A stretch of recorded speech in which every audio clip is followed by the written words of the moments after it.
Hello, respected viewers. It's George from Ireland. Thank you. Welcome back to my channel. So just a couple of days ago, there was an attempt to assassinate Donald Trump, and the bullet hit his ear. But had it been an inch away, that might have been no more Trump. But they still missed his brain by 100 miles. It's a very, very small target. Could have gone for his hands. They're huge. It will be rocket fuel to the Trump campaign because he's now got this martyr status amongst Trumpists. He spilt his blood in their cause and this kind of stuff. There was all this nonsense by these wingnuts saying, "Oh yes, the hand of God stopped the bullet." So why not stop it altogether? I mean, there are people of his ilk who do get assassinated. No, it's just luck. Luck is a factor. Things do happen randomly. I mean, that's like saying that your mind can control the weather. I mean, why doesn't Jesus Christ always intervene in that case? How come he didn't make sure that he won the 2020 election? If you really think God is on the side of Donald Trump, don't vote for him. No. God will sort out the election. No need to vote by a miracle. Just let it to that. If you really have faith, don't vote or campaign, okay? Because he's going to win anyway. I mean, God is obviously the main voter. There he is at that rally in Pennsylvania. The FBI, the Secret Service agents and so on, were almost caught napping because the gunman got to within 150 meters of them. Now, but it wasn't, apparently, he's not a very good shot, and it wasn't the ideal weapon you'd have to assassinate someone. Sorry, let me underscore, I do not encourage the assassination of people. Assassinating Donald Trump would be unlawful. So I've never incited people to do that. But it is so much further to imagine it's somehow a sign of divine providence that he didn't happen to get popped that time. But when the Secret Service, apparently they responded the right way by piling on and putting their bodies in between him and the perceived source of the bullets and so forth. It was a gun-free zone. But wait a second, all you gun nuts, you say guns make us safer. So why didn't allow everybody to have a gun? Everyone within 1 foot of them, allow them to have guns, then we'll be safer, according to you. Oh, but you don't think guns make you safe. Wow. So it just exposes the hypocrisy, dishonesty, and illogicality of the Trumpist campaign. And now he's picked J.D. Vance as his running mate, balancing youth with age. Vance is exactly half his age. Vance, well-known author of The Hillbilly Elegy, according to himself, grew up in terrible privation in the Appalachians in a drug-addled family. Now, I can see how it is a balanced ticket because we have a very young vice presidential candidate beside a very old presidential candidate. Another thing is, obviously, Trump was born with a golden spoon in his mouth.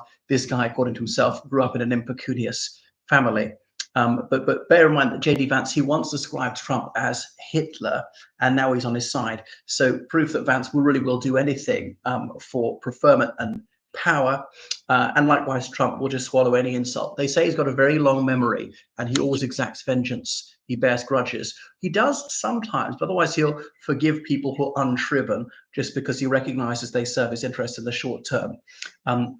But if Trump had been killed, who would have been the Republican nominee? Now, the one who stood against him till the end was Nikki Haley. I don't think she would have got it. I mean, she's unpopular, except from amongst those moderate Republicans. Probably Ron DeSantis, who, wouldn't have quite the appeal. So people who were going to vote for Trump, they're even more determined now. But as I say, Trump is going to win. This is going to be a big boost to his approval ratings. He's already ahead in every single poll, and the unanimity of that convinces him he's going to win, and particularly in the swing states. And he's several points clear of Biden. I just don't see how Biden can catch him. And there have been the concerns about Biden's mental declension before this. So he's mentally impaired. There have been Parkinson's specialists visiting the White House. I know people with Parkinson's can be physically impaired, but mentally unobtunded. But clearly, the man's mind is occluded, and obviously, Trump's mind has been befogged for years, and he's undergone a mental decline as well in that period. The thing about Trump, Biden, if he's this bad now, what will be like in 4 years' time?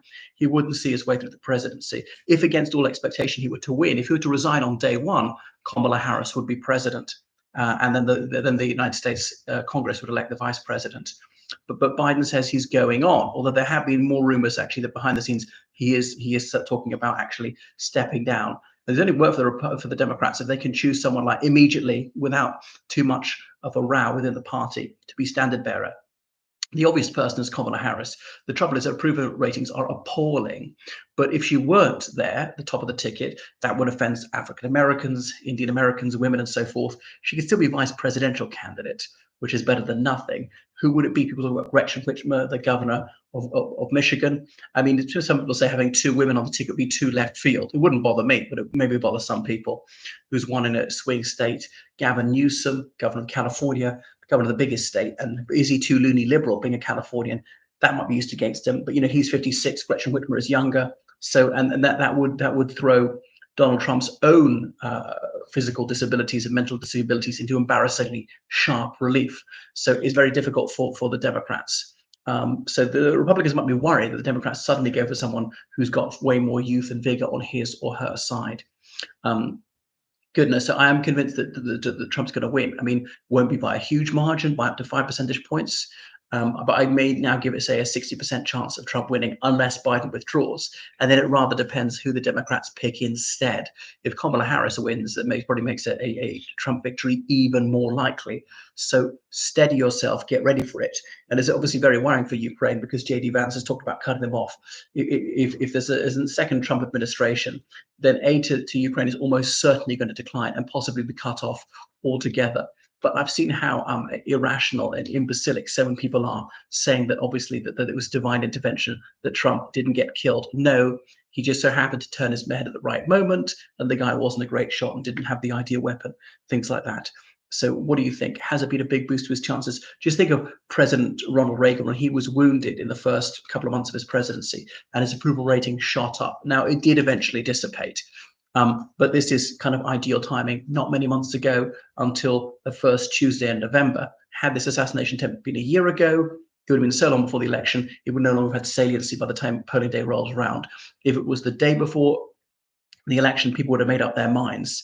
So, I mean, obviously Trump's lucky not to be killed and lucky with the timing of it as well. So we'll see what's going to happen. Yeah, I had a bit of a problem with the computer. So yes, I don't see how Biden's going to win. I would like him to win, but who was it? Ivan Novello wrote, "There's a silver lining through the dark cloud shining." So it'd be good for children's rights if Trump were to win again, even though he's doing it for entirely cynical reasons. Anyways, it is a hard liner on some things, J.D. Vance. At least he is on babies' rights. But it'd be maybe amusing to see some people lose it if Trump wins again.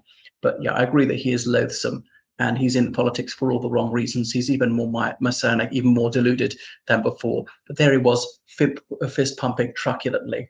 And there was all this hyper-nationalist drivel when J.D. Vance was announced as the vice presidential running mate. So yeah, that's it. What is on earth is going to happen? They say that behind the scenes, people are speaking to Biden, former presidents William J. Clinton and Barack Obama. Would he please step aside and let a more credible candidate go forward? And they have his ear, and they may be able to persuade him to step down. Do you think he should? Bear in mind, incumbents are re-elected 75% of the time. And if Biden were to go, they would lose that incumbency factor. Until recently, I thought, despite Biden's debilities, it was sounder political strategy to retain him than to reject him. But now I'm feeling the other way. What do you think? How likely is it that Trump's going to win? Thank you for watching my channel. Please subscribe on Patreon, donate on PayPal. Goodbye.